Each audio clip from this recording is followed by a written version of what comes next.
ओशो एक ऐसे गुरु जिसे कम से कम 13 कंट्रीज में बैन किया गया, स्पेशली अमेरिका। लेकिन क्यों? ये आज तक का सबसे ज्यादा पावरफुल और कंट्रोवर्सी में रहने वाले व्यक्ति हैं। ये इतने पॉपुलर थे कि इनकी किताबें आज भी सबसे ज्यादा बिकती है। इनकी स्पीचेस और टीचिंग्स आज भी लोग फॉलो करते हैं और इन्हें वो भगवान का अवतार भी मानते हैं। इनकी डिसाइपल्स पूरे वर्ल्ड में है। वहीं कुछ लोगों का ओपिनियन इसके बिल्कुल ऑपोजिट है, क्योंकि ओशो के व्यूज और टीचिंग्स पुराने ट्रेडिशन से कुछ हटके था। जैसे उनके अनुसार शादी एक बकवास है और वो इसके रीजंस भी देते हैं। उनके अनुसार पुराने रीति रिवाजों का कोई सेंस नहीं जो आपको हर्ट करते हो, जैसे कि सती प्रथा।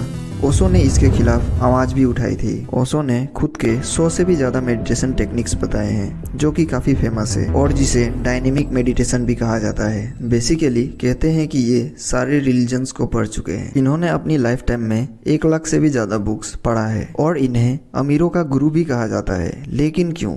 आइए जानते हैं। ओशो इनके बहुत से नाम हैं जो कि इनके भक्तों से मिला, जैसे भगवान श्री रजनीश, आचार्य रजनीश एक्सेट्रा। बट इनका असली नाम है चंद्र मोहन जैन और इनका जन्म 11 दिसंबर 1931 को मध्य प्रदेश, इंडिया में हुआ। वो बचपन में बाकी बच्चों से काफी ब्राइट और इंटेलिजेंट थे। ओशो ने DN जैन कॉलेज जाबलपुर से फिलोसफी में BA किया। इनका डिबेटिंग स्किल्स इतना अच्छा था कि इन्होंने नेशनल लेवल पे काफी सारे गोल्ड मेडल्स जीता। इसके बाद ओशो यूनिवर्सिटी ऑफ सागर से अपनी MA करते हैं। ओशो अपनी पढ़ाई पूरी करने के बाद अपना करियर एज ए टीचर शुरू करते हैं और उनका अपॉइंटमेंट रायपुर संस्कृत कॉलेज में एज ए लेक्चरर होता है। लेकिन उनके डिबेटिंग नेचर की वजह से दूसरे टीचर्स के साथ उनका बहस हो जाता था, जिसकी वजह से उनका कई जगह ट्रांसफर भी हुआ।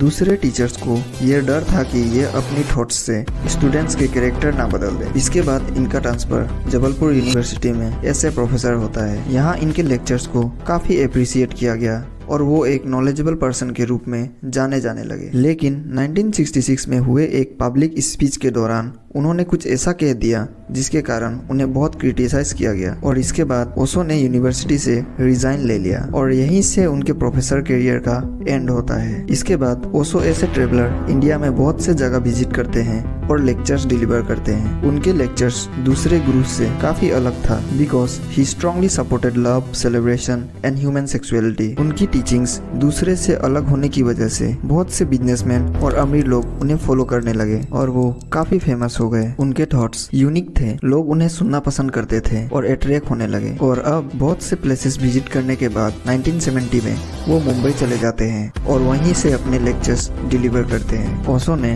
न्यू मेडिटेशन टेक्निक्स इंट्रोड्यूस की जिसे डायनेमिक मेडिटेशन कहा जाता है। यहाँ अब फॉरेन विजिटर्स भी आने लगे थे और इनकी डिसाइपल्स की संख्या इतनी ज्यादा बढ़ गई कि यहाँ अब जगह कम पड़ने लगी थी। सो ओशो यहाँ से पुणे शिफ्ट हो गए और कोरेगांव पार्क को अपना आश्रम बना लिया। यहाँ ये डेली 90 मिनट्स लेक्चर देते और अपनी मेडिटेशन टेक्निक्स प्रैक्टिस करते। इनके टीचिंग्स और टेक्निक्स हमेशा ही कंट्रोवर्सी में रही। इनकी मेडिटेशन टेक्निक्स में कुछ ऐसे चीजें भी शामिल है जो दूसरे धर्म गुरुज को पसंद नहीं आई और वो ओशो के अगेंस्ट आवाज उठाने लगे, जिसके कारण ओशो की इमेज वहाँ खराब होने लगी और अब ओशो को फिर से अपना लोकेशन चेंज करना पड़ा। और यहाँ आती है माँ आनंद शिला, जो कि उनकी पहली डिसाइपल थी। शिला ने अपनी पढ़ाई USA में की और वहीं शादी करके अपने हस्बैंड के साथ ओशो के आश्रम में रहती थी। माँ आनंद शिला ओशो की एक बहुत बड़ी फॉलोअर थी और वो उनसे काफी इंस्पायर्ड थी। और यहाँ माँ आनंद शिला ने ओशो को USA शिफ्ट होने का सजेशन दिया और उसने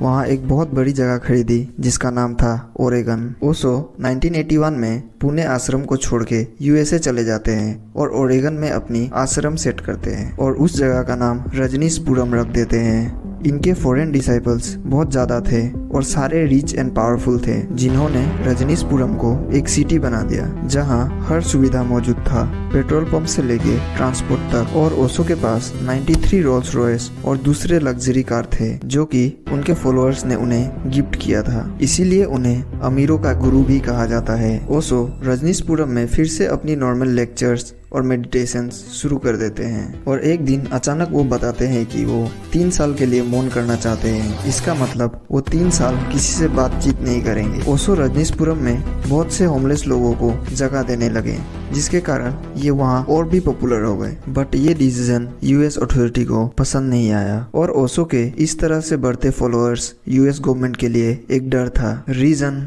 जिम जोन्स। ये एक ऐसा लीडर है जिसके बहुत से फॉलोअर्स थे। ये जिम जोन्स से इतने इन्फ्लुएंस थे कि 1978 में एक स्पीच के दौरान जिम जोन्स के कहने पे 900 लोगों ने पॉइजन पी ली और अपनी जान गंवा दिया, जिसमें बहुत से बच्चे भी थे। ये एक बहुत बड़ा इंसिडेंट था जो कुछ सालों पहले ही हुआ था और इसीलिए यूएस गवर्नमेंट को ओशो से भी प्रॉब्लम होने लगा। ओशो के अगेंस्ट बहुत से चार्जेस भी थे, जैसे इमिग्रेशन लॉ को वायलेट करना और एक सबसे बड़ा आरोप बायो टेरर अटैक का भी था, जिसके कारण उन्हें कुछ दिनों के लिए जेल भी हुआ। लेकिन बाद में इन सब के पीछे मां आनंद शीला को गिल्टी पाया गया और 20 साल के लिए उन्हें जेल हुआ। कहते हैं कि जब ओशो 3 साल के मौन पे थे तब शीला ने ये सब प्लान किया था एंड ओशो को इनोसेंट पाया गया। बट यूएस और बाकी यूरोपियन कंट्रीज ने उनके ट्रेवलिंग पे बैन लगा दिया और ओशो को 1968 में वापस इंडिया आना पड़ा और कुछ सालों बाद ओशो पुणे में अपनी लेक्चर्स वापस से शुरू कर देते हैं। लेकिन यूएस से रिटर्न होने के बाद उनकी हेल्थ काफी खराब हो गई थी, जिसकी वजह से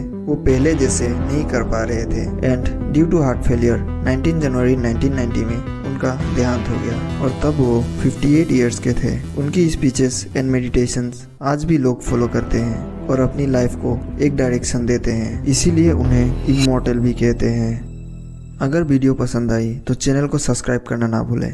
थैंक यू।